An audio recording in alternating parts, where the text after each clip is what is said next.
Alright, I'm going to go over the edit tab up here, or menu, and I'll try going this quick as possible. It'll get better. I promise I won't bore you. But there's a list of names of what things happen. It says undo, that is Control Z. All the hotkeys are listed over on the right side, always listed on the right side of the menu here. For me to do any kind of undos, I need to have some kind of actions that I do to this sphere here. So I'll pull out here, that's one action. And actually just selecting an face here is another action, so that's two actions, and there's three by pulling on it. So if I was to use the hotkeys Control Z, that's one action, that's undo, and let's just redo that action with a Control R. And we can even go back either a couple steps. So if I was to Control Z this once, which is pull it back, Control Z again, which was a selection, and Control Z again, and be back to the original. So Control R a couple times and Control Z a couple times. Alright, let's go ahead and just go ahead and delete this object here. You need to be in selected object mode if you want to delete that object. Okay, we're going to go over the validate.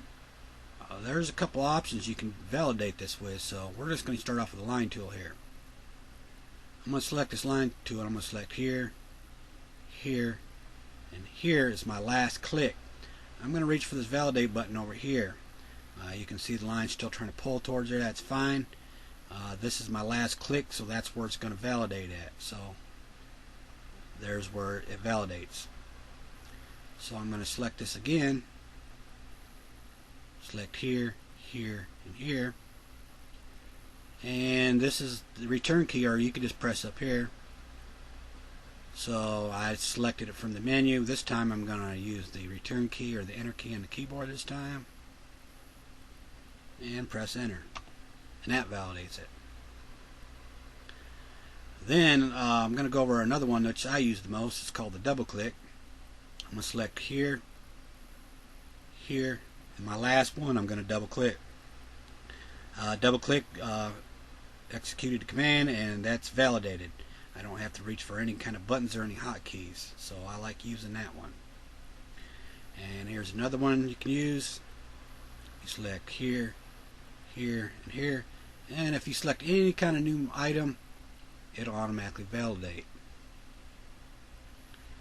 And we're going to go ahead and go over to the abort, which is abort is the escape key. So if I was to select here, here, and over here, I can abort here, which means I didn't want to do anything. I wanted no actions to apply, or I can hit the escape key. Same thing.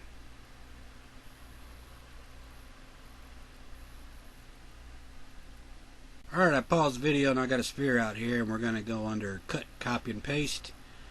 Don't get bored yet. I'm going to be going over the clone after that, which is going to be some tips on here, which I think you might like. We're going to go over cut, copy, and paste. As you can see, I'm in selected object mode.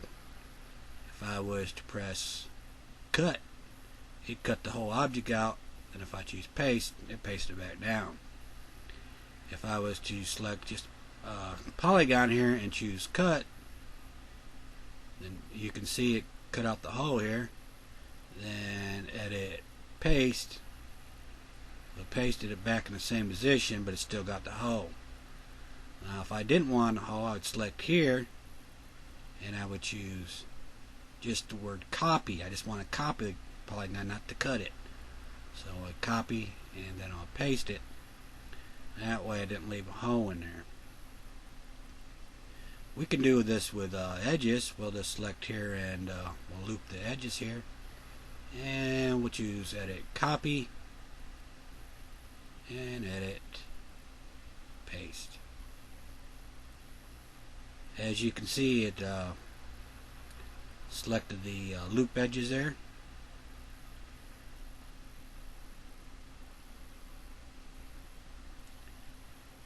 And we have some more options. If I was to select the sphere here, and let's say I was to cut this edge I got selected here, it's going to remove both polys on each side, so I'll just Control Z that. That's probably not what you want to do, so if I was to edit, paste it, it really just pasted the edge here, and I cannot really get back the two polys that it took away. So you really don't want to cut an edge, you just want to copy it. So I'll just go ahead and delete that. Anytime you delete something, always make sure you're in selected object mode. Alright, I'm going to go over the clone option here. Make sure the object is in selected object mode, and I'm going to use Edit Clone. This is a very cool option here in Hexagon, and I'm going to show you why. This is, if you're a newbie or and just getting to learn Hexagon, this is a really good tip how things work in here and understand it a lot better. And it's really fun to use, and I'm going to show you how to use this. So I'm going to go ahead and clone this. And as you can see, I got two C icons over here. That means that it is clone object. So whatever I do to one object will affect the other object. So if I was to select up here and pull on the sphere, or the cylinder, I'm sorry, it'll happen to that one, or vice versa. If I select over in this one, it happens to the other one. Now if I uncheck one of the clone icons over here, they're no longer clones, so whatever I do to one will not affect the other, or vice versa.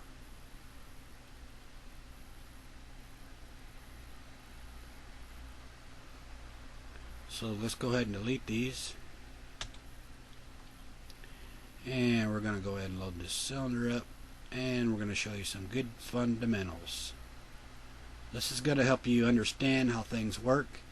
Have you ever been working on a model and all of a sudden you want to do something to it, like let's say you wanted to extrude it, but you always wanted to subdivide it to see how it looks, because sometimes you end up with a little bit of different shape. Well, you can clone this and visualize, and let me show you how that's done. Let me Control Z this a couple times. Alright, let's go back to selected object mode. I'm going to clone this one here, bring it over. Now what I'm going to do is I'm going to subdivide it to 3. I probably don't want to go any higher, is because it will bog down Hexagon. So when I subdivide them, it subdivided both of these. It just did not matter which one that I had selected. And instead of collapsing the DG, I'm going to use this little arrow icon that's going to remove the last action, which was subdivision 3, so it should put it back down to one of them down to 0, since I had one of the objects selected. So now I have one subdivision over here and one that it's not. So whatever I do to this one at low subdivision, I'm going to be able to see this one at the higher subdivision. So let's go ahead and collapse this and just take a look. We'll start with the slowest one here, and let's just go ahead and take a little peek around and see what we can do. I'm going to hold the Control key, and when I pull out, look at the one on the right. And I'm going to let go of the left mouse button, and I'm going to pull it out again, and you can kind of visualize it. Add a little window that popped out there. Let me just scoot this back over to the right a little bit. And I'm going to go ahead and rotate this whole section here. Let me Control Z that.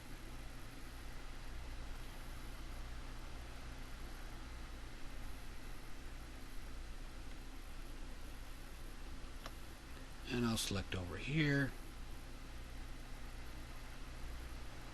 As you can see, I haven't visualized it over here.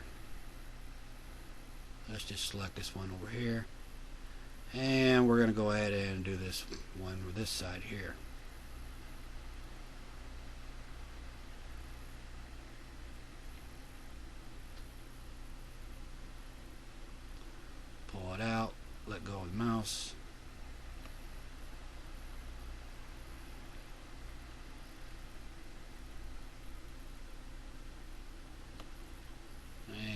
tip this back just a little bit, and I'll just go ahead and select all these, and let's go ahead and use the bridge tool.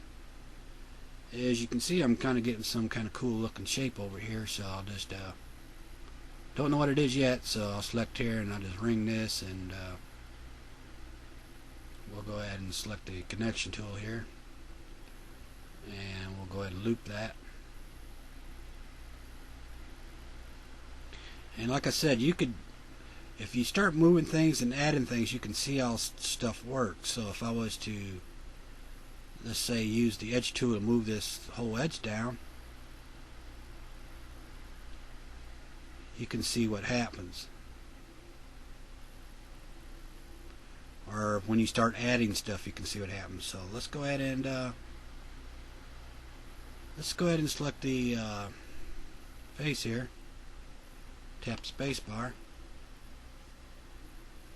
See, now if I click here and double click, as you can see, that what happened is I ended up adding 2 extra edges in here. You can't really see them because they're so close, because I double click real fast. There's actually 2 in there, so let's go ahead and select that again. Let's do something else here and tap spacebar, and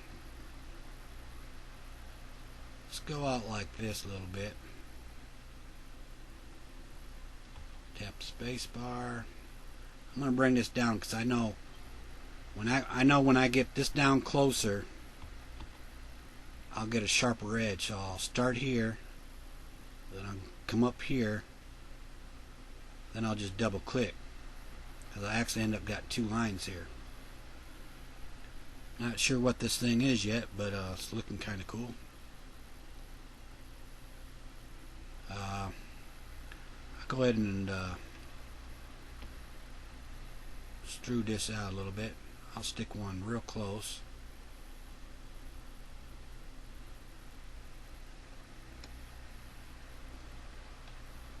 And I'll go ahead and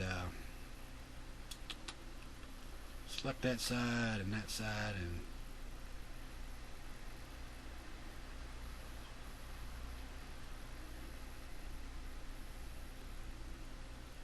we'll go ahead and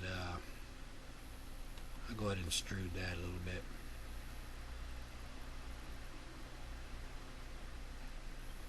I'm going to use this one here. Now I'm going to probably need to separate these a little bit more. They're getting kind of close here. It's kind of looking a little bit like a chainsaw, but the blade over here is kind of rounded, and I kind of want it a little bit flatter than that. So I'll just go ahead and select these here. See, just by messing around with certain tools, you can just kind of visualize what you're doing, which is really cool. And it makes you help you understand what's going on a lot better. There's always undos if something don't look right.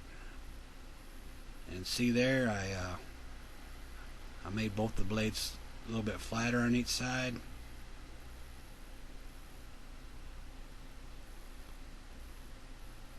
Not too bad. Let's go ahead and zoom this back out a little bit. I'm not going to go ahead and sit here and make the whole thing, but you kind of get the idea of how things work.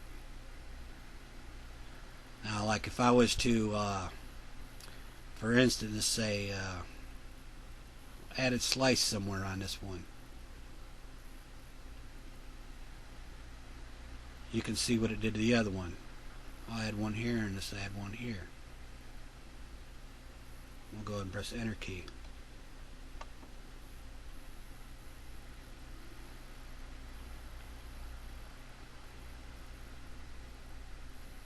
So if I was to go ahead and loop this, and just for instance, you could try anything. If you don't know what's going on, that's fine. I'll just go ahead and select this one here. I'm not sure what's going to happen. We'll just take a guess at it. Aha! It made it a little bit more flatter. As you notice, when one edge comes closer to another edge, the more harder the edge will be. as you can see here, it's starting to get harder. So if I Control Z that, and let's do that again. This is where you learn trial and error. So I'll select here again. Instead of going way up to the top to the next edge, way up here, I'll get us do it just a little bit so it'll be more rounder. So you can see here, I'll Control Z that, and we'll do it again. It's just trial and error. This time I'm going to see if I can make it a little bit harder. So I'll come up real closer, and I gave a much harder edge. And this is really cool to use because you can use about any tool up here, and you can visualize what are you doing and how things are working in Hexagon. Let's go ahead and just flip this guy around here. Let's take a look. We'll just go ahead and delete this guy here.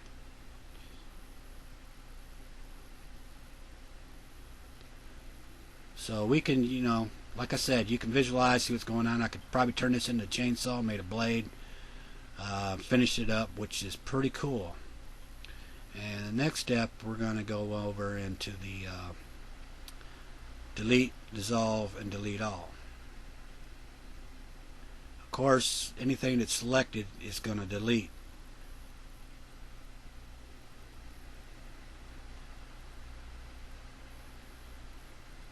Control Z that, and this is edit, delete. And since it's got subdivision levels, it's kind of going to look like a hole, so we'll just bring this one back down. And we got the let's go ahead and undo that and bring it down to the original. And we got this dissolve. What this dissolve does is you really don't dissolve a face. So if I was to do edit, dissolve, nothing's really going to happen. What you want to do is dissolve like an edge or a point. So let's say I loop this and edit, which is the dissolve is the backspace on the keyboard, and it removed that looped section of edges there. Now if I was to do a point, I'll just hit the backspace. That was a very uncommon result, so I wouldn't want to do something like that in some cases.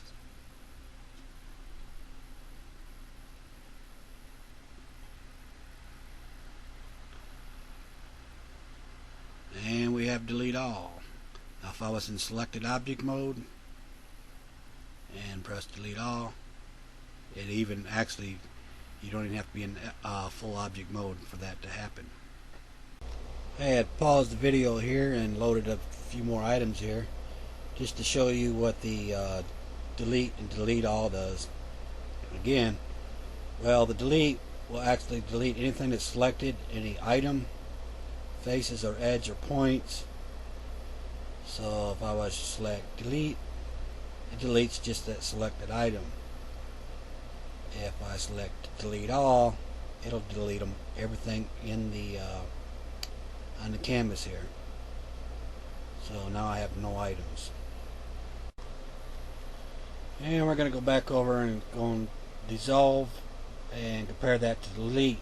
These are two different options. Dissolve and delete is not the same. If I was to select the face here and select it, dissolve, which is the backspace on the keyboard, nothing happens. It won't dissolve a face. It'll dissolve a point or a selected point or edge or selected loop edges or whatever you use here. So when I go ahead and if I was to press the edit delete, what's going to happen is it's going to delete the faces on each side of the edge I got highlighted down in blue. So if I was to press delete, it's going to remove them. So let's go ahead and redo that one or undo that one. And now if I was to press edit dissolve, what this does is just remove the line but not the polygons, so the line is now gone. And we go ahead and I'm going to go ahead and put that line back on there with the slice tool. I'm going to hold the shift key to get down the center and validate it. So don't get confused with delete and dissolve. I'll work on this a little bit more. Little chainsaw here. I didn't finish it up because this tutorial is not really about modeling, but just kind of little tips about where the clone's at. So just kind of want to show you what you can do with it and come up with some pretty cool results. See, I had made a handle that came across and made a handle grip back here. All I needed is to put a motor inside it and maybe a chain on the outside and maybe some decals and paint it, and it'll be finished.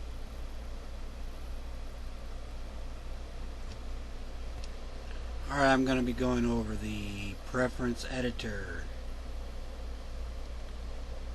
This has got some options in here. Each tab has a list. These are the tabs on the top, and you can do some kind of adjustments here. So let's go to Miscellaneous on the user's interface. By default, it only comes with 10 undos, so you might really want to kick that up. I like to keep mine kind of high because I like to undo quite a bit. And I like to uncheck the Eve's News because for some reason it makes my hexagon load real slow. And we'll go to 3D display. Now there's some advanced settings in here. If you don't know what you're doing in the advanced settings, you'll do more damage than you do good. So you probably need to read up on all this right here instead of me going through each one of these items. And we get down, let's go back over here real quick, and there's another one I like. Let's say 3D display.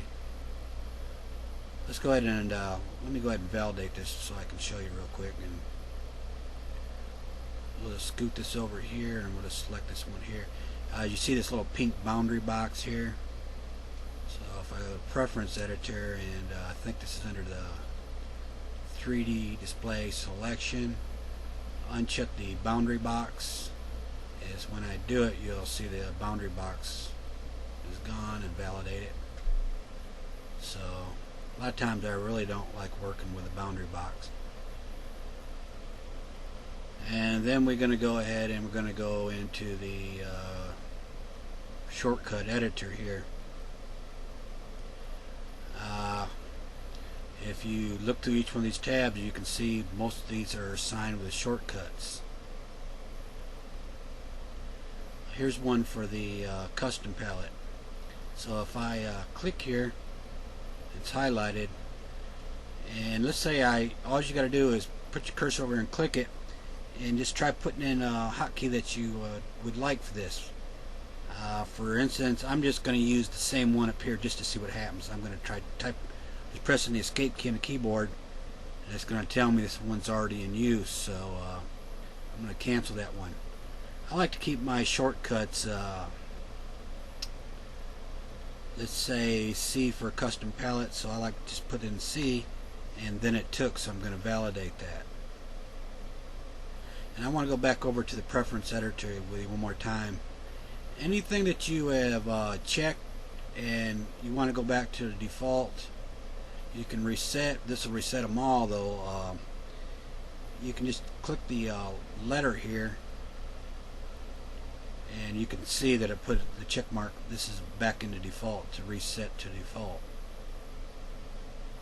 So that comes in handy. And another little tip is if you're having problems with your program and just can't figure out to get anything working, and you might have set some wrong settings or something, you might want to set to the file users resource and reset to all. This is going to reset the whole program back to default. You'll lose all your preferences, shortcut keys, so be careful when you use this. I only use this and recommend it if something goes wrong and you can't figure out what's going wrong, and just set it back to default and see if that helps it. And before I finish up, let's go ahead and remember that for the shortcut editor for my custom palette was C, and I could reset this by pressing the R. It's the same way with the preference editor, so I'll just put the C back in there because I like the C for custom palette. And when I press the C on the keyboard, the custom palette pops up, as you can see right here. No matter where I put it, if I press C again, it removes it. If I press C again, it brings it back up, no matter where I place it at. I can actually go ahead and rotate this and bring it down a little bit, and just use the C and bring it back. Thank you very much.